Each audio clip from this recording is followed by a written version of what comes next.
Hello and welcome back to Beyond the Deals podcast. I'm your host, Gabrielle Simmons.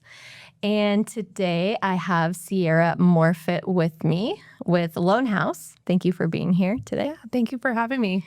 Of course. I love your earrings, by the way. Oh, thanks. Oh, are they like, I just noticed they're like individual. Mm-hmm. Okay. It looks like a real feather. Yeah. Nice.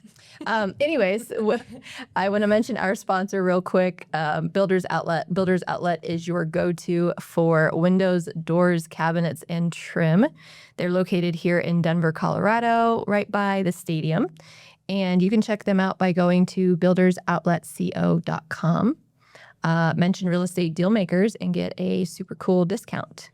Nice. So yeah, we want to tell your clients, I know you've had several closings recently. We want to tell them about Builders Outlets. So if they want to do some updates to their houses, they can go and get some new windows, doors, whatever they want, and take advantage of that. Yeah, I could use them for myself. Oh, yeah. Sweet. My house needs some upgrading, so. Okay. We'll put something together for you. Absolutely.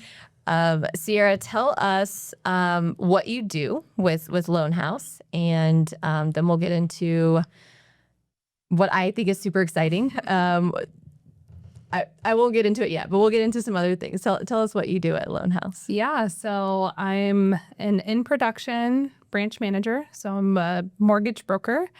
And in addition to my own production and originating loans for families, for investors, et cetera, I also have a team of about 16 or 17 loan officers now. Wow. I didn't know that. Yeah. That's incredible. Yeah. So I mentor them. I teach them. Some of them are experienced. Some of them are greener. So I'm basically just trying to create a little army of myself and send them out into the world so they can have beautiful careers. Yes. I love that. Yeah. And you are an amazing mentor, I'm sure. I've had the opportunity to work with you for a little bit now and send some people your way who needed some loans and some creative options as investors. Yep.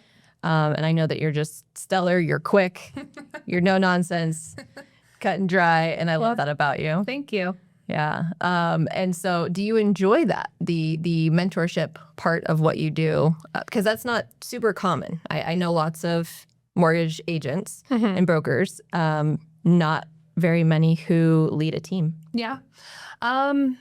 Yes, I do enjoy it. My love language is acts of service. And so I take a lot of pride and joy in teaching and mentoring, boosting confidence. I want them to have the same exact experience that I've had and show them how to create a lucrative business for themselves.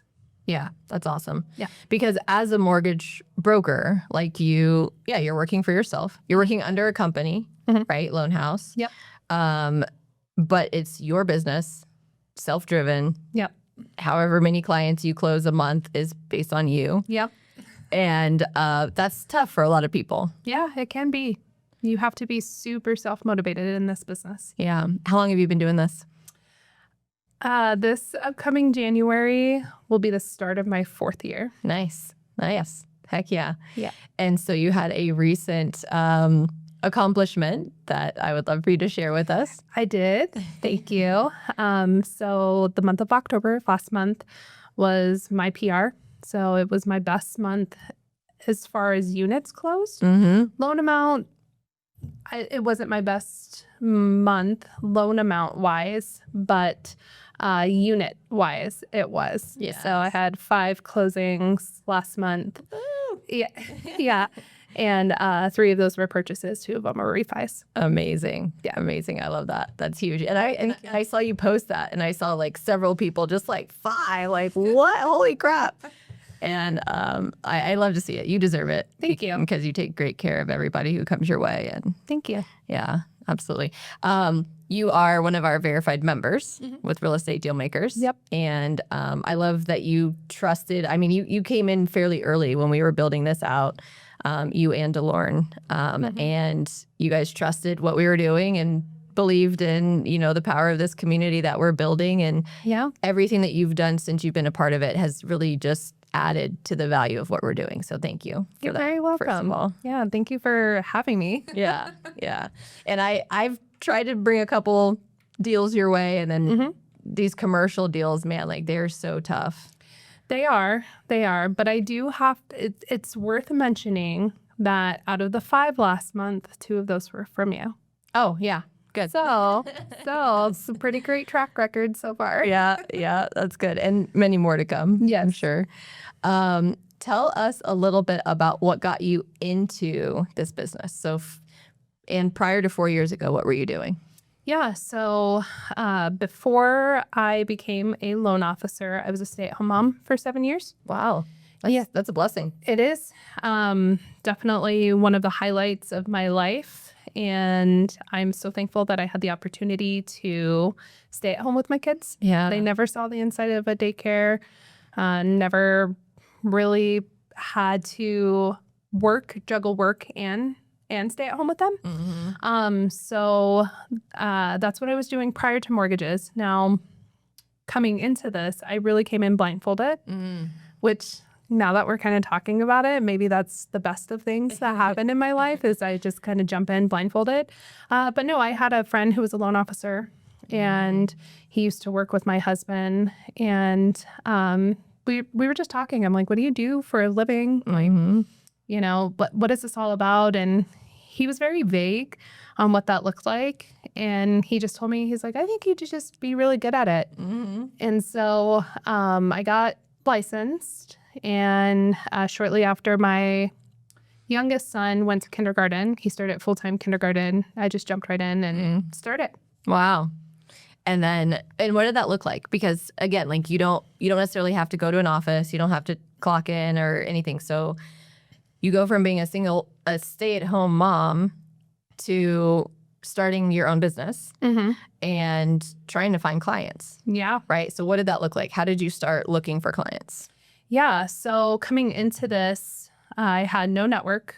I had no referral partners, like no friends that were agents or insurance people or your typical place that you would find your referrals. And so I had to generate that all on my own. Yeah. And I did it by cold calling.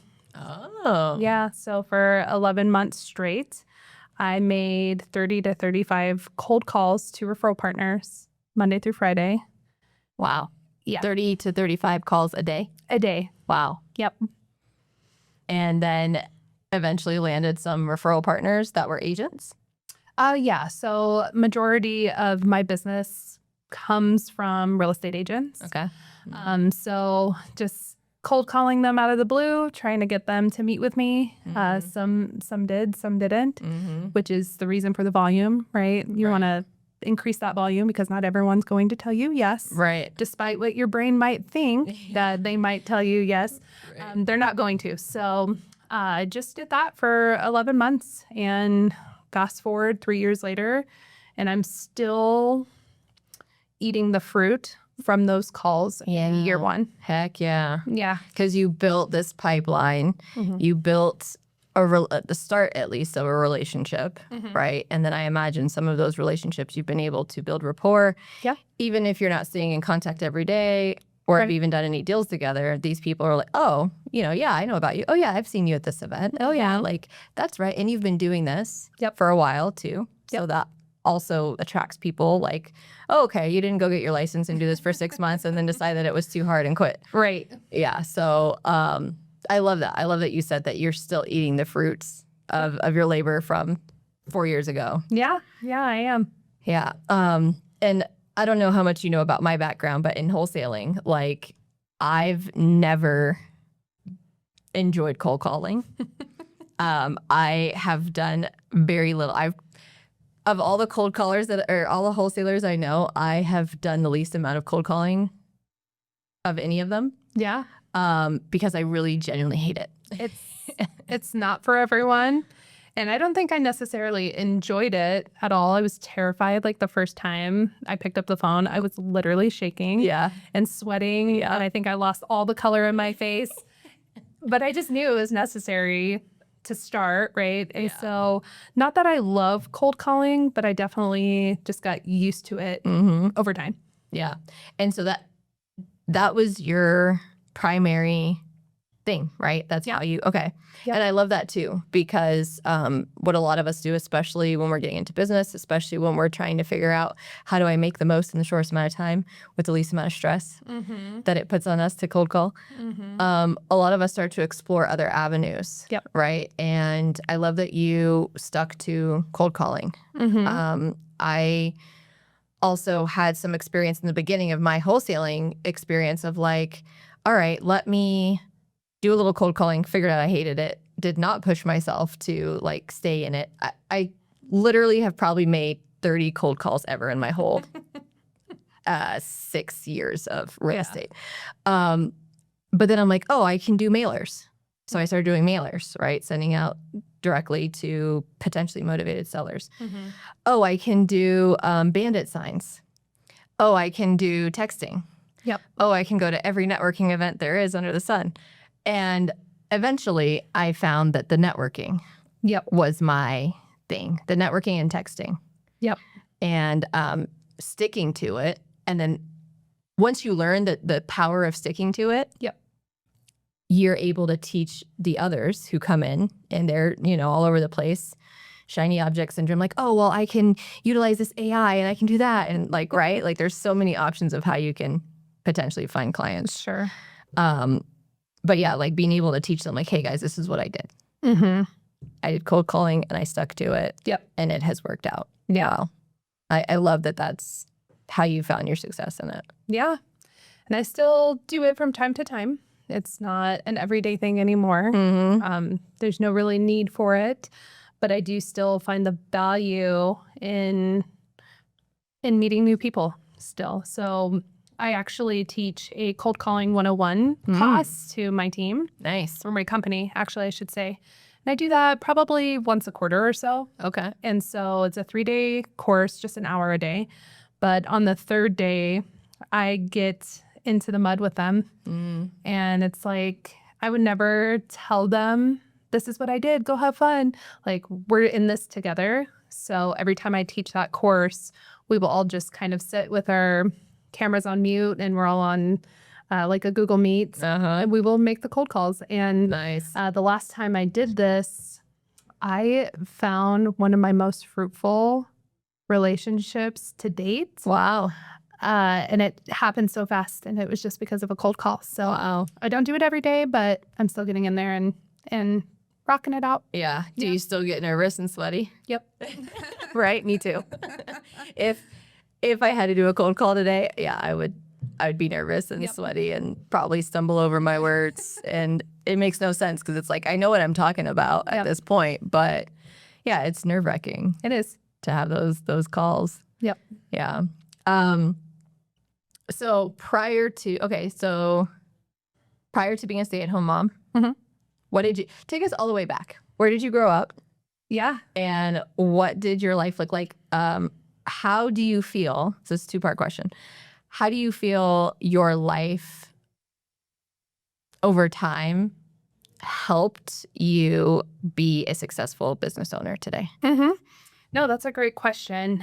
So I am one of the few out there. I'm a Colorado native. Yeah, me too, girl. Yep.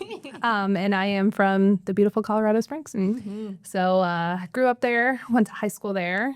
And I think looking back at things, I've always kind of been an overachiever in everything I've done. So I graduated high school a year early. Me too. Oh my gosh. I've never known anybody who did. That's amazing. Yeah. And it, my junior year, I'd started inquiring about it. I'm like, I don't want to be here another year.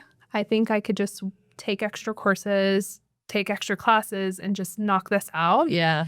So I did. Yeah. It sounds like you did too. That's crazy. Did you do night school? So I just did a lot of extra online courses. So like on lunch breaks, I had a couple have an off period. Yeah. Right. Exactly. And so graduated a year early, and then I met a lot of, in my opinion, some overachieving things in motherhood that I conquered. Yeah. So like having 2 natural childbirths were really important to me. Yeah. And I did it. Yes. And breastfeeding my kids was super important to me. Yeah. And we breastfed beyond 1 year. And so I've always kind of set the bar high for myself and am constantly meeting those goals. Yeah. And so I really do think that that translates into my business because I do set the bar high and just year over year, you know, make a new goal, set it high. And year over year, I've met the goal or exceeded the goal. Amazing. Yeah. So it's just kind of, I'm an overachiever. I love that because, like, one, I know how difficult that can be when you hold yourself to a super high standard. Oh, yeah. Especially if you feel that you are falling short at times. But I really respect how that has allowed you to excel. You know, like for some, it can become detrimental to themselves and to their own business because they're holding themselves to a high standard, right? Yeah. And we're not perfect and things aren't going to go in the first year. We're not going to make $100,000 like we might set the goal to do. Right. But I really respect when you're able to hold yourself to the high standards and then also, I imagine, give yourself grace along the way, right? Because that's required. It absolutely is. It's easier said than done. And for overachievers, you are your biggest critic. And so I'm very hard on myself sometimes. But one thing I have learned this year is grace. I love that. Yeah. I'm reading a book right now. I don't know if you saw me post it, but I imagine it would be beneficial to you. It's called Lean In. I don't know who. I'll send it to you. But it's about women, right? And our roles as leaders, our roles as wives, as mothers, and how we like lean into that. And we, take pride in how great we've done and how far we've come. Yeah. Because, and there's only statistics that she shares, but generally men are a lot more likely to speak to their accomplishments and the reasons for their accomplishments being internal. And as women, a lot of what we do is we speak to our accomplishments being external. Yeah. Right? Like, oh yeah, I achieved that by the help that I received, by the guidance, because of what I wanted to show my children, or, you know, like it's common for it to be external. Yeah. And I feel like the more that this is something that I'm kind of working my way through in my current stage of life is the more that I lean into the fact that like, it really is me. Like I'm her. I do this. I do work hard and I am smart and I'm a leader and that is what has gotten me here. Yeah.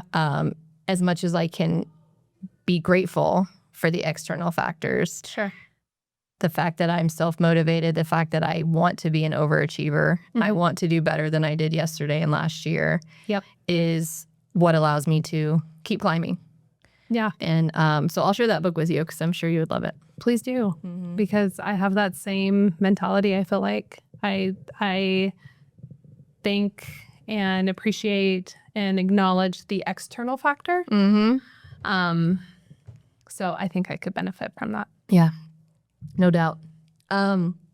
Share with us a interesting, maybe common misconception other than you do need to speak to a mortgage broker before you go house shopping, right?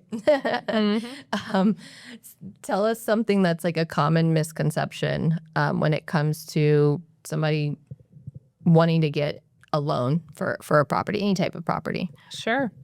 So I don't think we have enough time in the day to talk about all of the misconceptions because the list goes on. And there's still just a lot of doubt in, I would say, you know, the common family, median income, these people are definitely scared by the media. The media is like our worst enemy in real estate because they tell you all the bad and they don't tell you any of the good. So first and foremost, I think the biggest misconception that I see is that there are certain home buyers or first-time home buyers out there that think that you need 20% down to buy a home. Oh, yeah. And so that's the big one. And I think once I meet these people, they've opened up enough to talk to me, have the conversation, get the process started. When they realize that you don't need 20% down, they have like that light bulb go off and, oh, I should have done this ages ago. And I'm like, yeah, you should. No, it's never too late. But I would say that's the biggest misconception is that you need 20% down to buy a home. Right. Yeah, that's a huge one. Another one that I would think about when I was buying my first house when I was getting prepared to buy my second house actually was that I can utilize my first time home buyer opportunity to purchase a home more than the first time. Right? Yeah. Like it literally is misleading the title first time home buyer. Right. That you can actually do that more than once. You can. Yeah. Yep. And with that having 3 or 5%, down payment. And that's a huge difference from 20% Oh, yeah. down. Also, can you speak to the difference in interest rates? I've seen people posting this and I absolutely love it. So if I'm a buyer and I'm like, oh, Sierra, like we're talking, it's September and we're talking and I'm getting pre-approved and I'm pre-approved for, let's say, $500,000 and at 6.7% interest rate. And the interest rate goes up to 7%, right? That becomes the new going because it's been 60 days now. I haven't bought a house yet. It's 7%. And I'm like, oh, no, I don't want to buy a house now because it went up 0.25%, right? How much does that really, and I mean, we can calculate it if you want, but like how much does that really make a difference?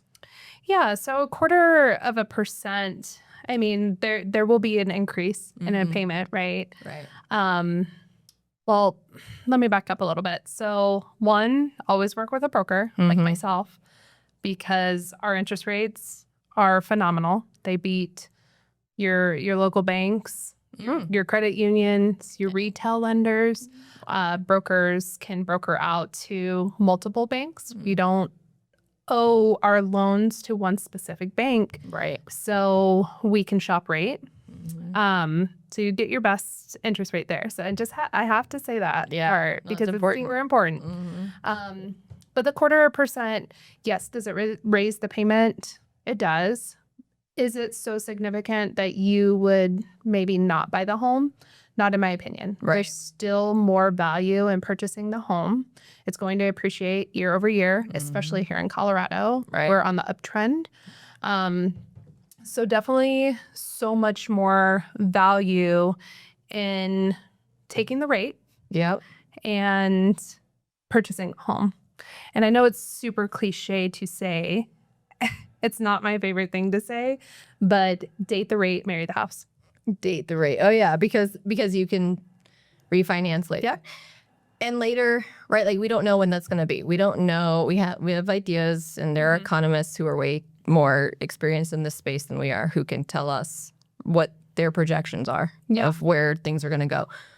We don't know if rates will change and you may be able to refinance to a lower interest rate in 1 year, 2 years, 5 or 10, right? But we do know typically that they're going to change. Yep. And you should be able to refinance at some point. I just wanted to do the math real quick because so what I came up with is on a $500,000 mortgage, let's say you do 5% down and your interest rate is 6.75. Your payment without taxes and insurance, just principal and interest, would be $3,080 a month. And then if they do 7% interest, that takes the payment to $3,160. Yeah. So an $80 difference. Yeah. Right. Monthly. Right. And people will literally be like, oh no, like I'm going to wait. I'm not going to buy a house. I'm going to keep renting. What? Yeah. You don't want to pay $80 a month? Right. Higher than what you had already determined that it was okay, right, to pay $3,080 a month. Yep. Now you're going to pay $3,160. Yep. And you're going to say no to that. Yeah. And instead throw away at least, I mean, we're in Colorado, at least $2,000 a month in rent. Right.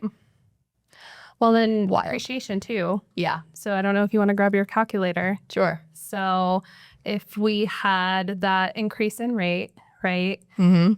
$80 times 12. 12 months in the year. What is that? 80 times 12, $960. $960 is what it would cost extra for the higher interest rate, right? Yep. But your home's going to appreciate 10% year over year in Colorado. In Colorado, right. Which is $5,000. Yep. So Oh, yeah. I'm like doing the math. 10% of pay better. Yeah. but you flush the idea because of the higher interest rate. $960 a year compared to the $5,000 you're going to get in appreciation for just owning the home. Yeah. So Crazy. yeah, but you need someone to break it down, right? Because I feel like the average consumer just doesn't see it like that. So the way we just broke it down, yes, there's a 0.25% going from 6.75 to 7%. Sounds scary, Mm-hmm. but when you look at the math on it, it makes sense. Yeah. There is a return on investment for just purchasing the home Yeah. and dating that rate temporarily. Right. And that's the best thing. When I was first buying my first house and dealing with a mortgage, first I started by dealing with a mortgage lender, right, who is dedicated to one place they could get the loan from. Yep. It was not a great rate, and I didn't understand like why this was my only option. And then started working with a mortgage broker, and she literally was able to just speak to the numbers. Yep. And the different options. And I think that's the most beneficial part as a consumer, as a buyer, is to work with a broker, because you guys are going to keep it just about the numbers. Yep. We're emotional. We're thinking like, oh, this is my first house, or, oh, I'm buying this house because it's close to the school that I want my kids to go to, right? Like there's all this emotion tied to it. Oh, yeah. And y'all are just like, okay, let's look at the numbers. Very factual. Yeah. The numbers don't lie. The numbers are the numbers. Yeah. Yeah. I love that. Yeah. Okay, so what goals do you have currently, Miss Overachiever? What are the goals that you have personally and in your business? Yeah. So my personal goals are to just prioritize myself a little bit more, kind of how we were talking about your book. And with being a woman and a mother, I have something, and this is just a Google search, don't take my word on it, but it's called caregiver syndrome. And so I tend to put myself on the back burner and put my kids first, my family first, my team first. And so I've kind of neglected certain things in my personal life that I would like to bring back. And it doesn't mean that I can't do all of those things and still be, mom, and still be a wife, and still be like this awesome mentor and teacher. Right. I just need to recategorize what takes priority. Yeah. And the way I've been kind of comparing it to and preparing myself is when you're in an airplane and you need the mask, Right. you have to put the mask on yourself. Yeah. And then you put the mask on everyone else. So I'm just going to pour into myself and prioritize Sierra Yes. a little bit more, Yeah. a lot a bit more, and get right with myself so I could keep pouring from a full cup. Yes. I love that. So that's personal goals. Professional goals is kind of the same thing year over year. Just do better than I did the year before. And we're 3 years in now, and it just keeps building in an uptrend. So That's great. I'm really excited for next year, and I know that it's going to be my best year yet. Oh, wow. Heck yeah. Yeah. Did you have a tough year last year? I feel like real estate in general was really tough for all of us. Yeah. But last year you were still able to do better than you had the previous year? I did. Wow. Yeah. That's impressive. Yeah. I've grown about 10% year over year. Wow. Yeah. That's great. Yeah. Yeah. And I love that we get to be a part of your growth. Me too. And bring more people your way. And if there's any way we can help with expanding your team as well, bringing people who are hungry and in the business or want to get into business. Yeah. I would love to send them your way. I believe in the power of mentorship, of having a good leader. Yeah. And I'm glad I got to learn that about you today, that's something that you offer. Yeah. The more you know. Yeah. Do you have a goal for how many people you want on your team? I do eventually. I think it's kind of a long game for me.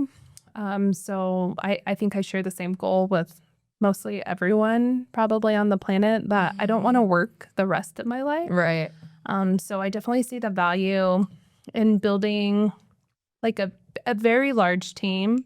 So at some point in time, I don't have to originate anymore. Nice. Now, I don't have a timeline on that because I am still so motivated. I'm so hungry. I'm self-motivated. Like, I don't see when that time is going to come, but the inevitable will happen. I'll age and there will be just a time where I just don't want to work anymore.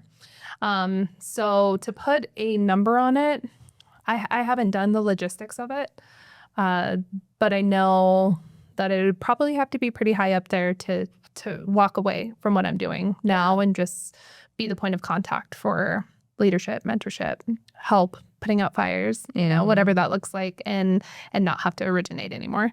Or even just to have the option, right? Like, it's nice when you don't. I look at real estate deal makers, and I'm like, okay, I can hit this number as far as income goes in a short amount of time. Does that mean I don't want to work? Like, right. Does that mean I don't want to do this anymore? No, but I look forward to having the option of not having to. Definitely. And that, I feel like, almost gives us a second wind to like want to do it more. Yeah. Because now we're not just doing it to pay the bills. Survive. Yeah, the passive income. And I'm really glad you brought that up, actually. The passive income is nice. So, prior to having a team, it was just me. This is how I have to pay my bills. And sometimes that could be stressful. Yeah. Especially in weird markets. Like, you're pushing and you're fighting because you got to put food on the table, right? Right. So the passive income's nice. And I think that relieving the stress of like the hamster wheel grind has actually just made me a better salesperson. Yeah. Isn't it so ironic? Yeah, it is. It is. Yeah. It makes you push harder because you don't have to. Right. Yeah. I love that. Yeah. If our viewers want to get in touch with you, what's the best way for them to do so? So I have 2 Facebook pages, my personal and my business. I'm trying to get better on the business one. I started it years ago and I just neglected, and I'm on my personal a lot. But my personal page really has just become like a business page with some fun, like, kids baseball stuff in there, jujitsu for the kids. So Facebook is the best way to get in touch with me. I have an Instagram, LinkedIn. What's your IG? Sissy Limbo. Sissy Limbo? Limbo. LYNNBO. Again, like a personal. Limbo. Yeah, it's my middle name. Oh, that's cute. Yeah. So it's like this personal page, but again, it's like transformed into more business-like because this is what I do. Yeah. More often than not, I work a long shift every single day. Yeah. So Facebook, Insta, LinkedIn, and then of course just a quick email is probably the best way to reach me. Okay. And that's Sierra, spelled like the mountains, at homeloanhouse.com. Home Loan House, and Loan House is LOANHAUS.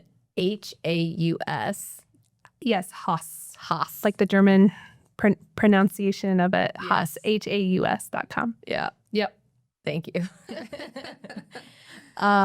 And also through our network, Real Estate Dealmakers. If you guys are following our Facebook group, Sierra's in there and posts and shares things about her company in there too. Yep. Thank you. Thank you for being here. I'm trying to, there's like a bunch of things I want to talk about, but we can talk about many more things off camera. Yeah, absolutely. And thank you so much for having me. I definitely, like you said, came into this blind, but when we had our initial conversation, I think it was just on the phone, you definitely came off as authentic and trustworthy. And so, yes, it was like blind coming into this, but I trusted what you had to say. And so far, it has been just a lovely addition to my business and my company. So thank you, Gabrielle. Yes. Thank you for trusting me. Of course. All right, guys, that's it for today's episode. Until next time.